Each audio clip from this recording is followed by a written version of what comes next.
Hey, Bob Cooney here, Amusement Expo 2024.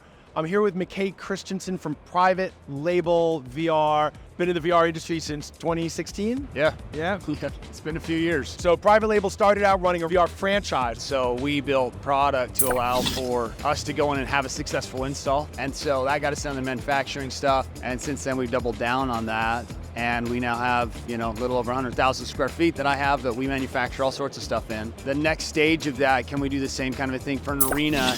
That gets the price point to where it makes sense. And what's happened in the industry has been, the hardware, the tech hardware is now solidified and standardized around, HTC Focus 3, mostly Pico's coming back into the market. The Strike Maverick Pro gun is amazing. And so, but all of that stuff's kind of off the shelf technology, right? Yeah, everything's off the shelf. And so now the discussion is, can we put in like an arena that's also basically off the shelf with some flexibility and a variation in price point and options? Customers that want to be as cheap as they can, awesome. There's a product for you.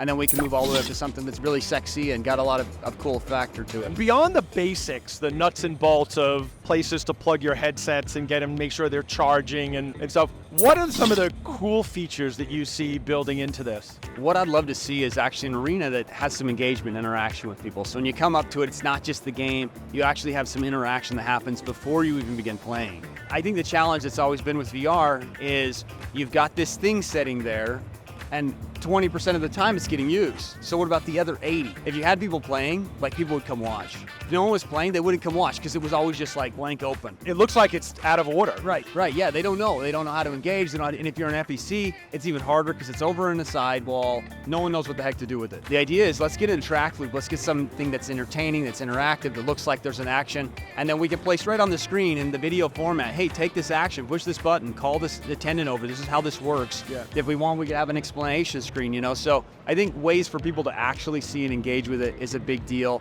Actually tying into the software backend. I think a lot of that is going to be really neat functionality that just gets built in over time. And again, can become a price point option for people. What's your vision for this model, which is kind of like the entry-level basic model, right? The goal with this is, I think, pretty simple. We want to get something that still looks cool, there's still substance, it looks substantial, these all light up, but at the base level, it's still a visible attraction. We'll have TV that they can put above if they have the room, or off to the sides here, a couple for the back wall, but it gets people in. There's something here that's there's a gateway into something. Yeah. Right? And I love that concept of a gateway, because once you get into VR and you walk through the gateway, you're entering another world, right? And so there's a real symbology to what you've designed here. And we designed it around, the whole designs are pulled off of a gateway, an entry.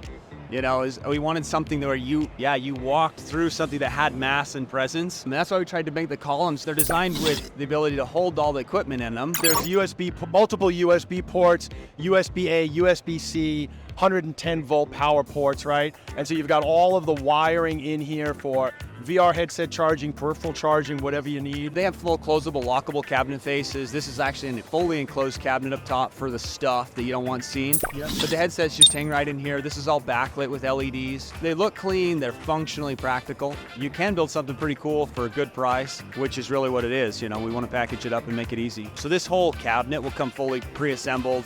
It's all got all the brains and the wiring. If you end up doing the sound package or anything like that, it's all fully contained.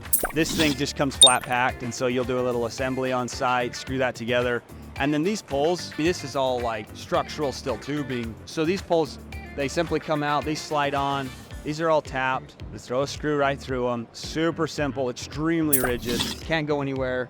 The pocket's all through here, so the wires can run all the way down and around. These back columns, the power is actually connected in the back of this. It's got a breaker switch right here, and we're missing some of it, but this is your power port, for example. Everything's click, snaps right in, and that runs right over to this column, snaps in. Same with the LED lighting. We've got a few extra holes for just, if you want to run over there, we end up needing to run extra power for PCVR. Yeah.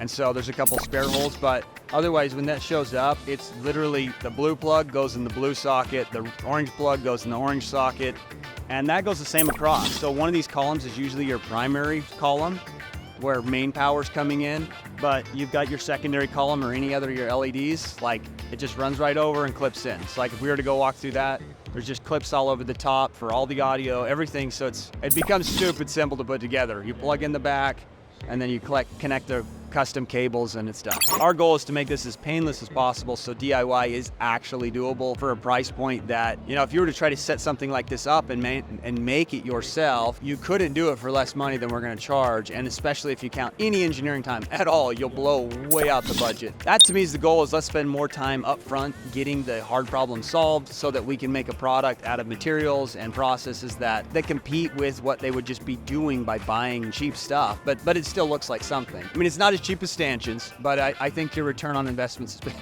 Yeah, look, and because the hardware cost, this is my thing when I talk to operators, the hardware cost has gotten so cheap, right? The CapEx almost isn't a consideration. Like, spend some money on the arena, on the attraction, because frankly, the headset itself isn't impressive anymore. It creates some curiosity for people who are still VR curious, but a lot of people have tried VR now, right? And so you've got to build an attraction that looks like an attraction, and you're not going to do that with pop-up banners and stanchions and masking tape. And you've got cabinets and stuff as well. And that's part of this, is let's be practical and use it all in one too. Because otherwise, even if you do the stanchions, you've still got to put a cabinet, you've got to put TVs, you've got, like, there's infrastructure, and then you're running cables all over and it looks like crap. The nice part here is when this is all done, there's no cables, everything's completely hidden. There's custom built-in cabinets, there's all the power set up right inside, so everything's ready to go. And you're not really a dramatic difference in price points. And you can select your headset, you can select your software provider. This Roam Arena will work with any software. You can run VR Cave, you can run Hero Zone, you can run Spree, you can run Phenomena, you can run Synthesis, you can run whatever you want. You pick your size, there's 16 by 16, 20 by 20, 33 by 33. You want 4 players, you want 6 players, you want 10 players, right? And so you can scale up and down, you can scale up and down features. You know, you can get started for well under $20,000 for the entry-level arena in a 16 by 16 configuration. That's it. Like, if you went with this arena with these headsets, you know, I mean, you're running Picos. Yeah. And this arena, yeah, you're gonna be under 20 grand turnkey for a 4-player attraction with virtual reality. Like, it's freaking amazing. And so, like, you know, you go pay $50,000 for Rabbids, great game, love it, definitely get it if you're running an arcade. For 2 players, 50 grand unattended. Now you can get 4 players for 20 grand. You're talking about like 5 grand a player. Like, you can't do that in anything else with virtual reality. It's so freaking exciting. Get more information from the VR Collective at our website, vrcollective.com. Bob Cooney from Amusement Expo will be back with more.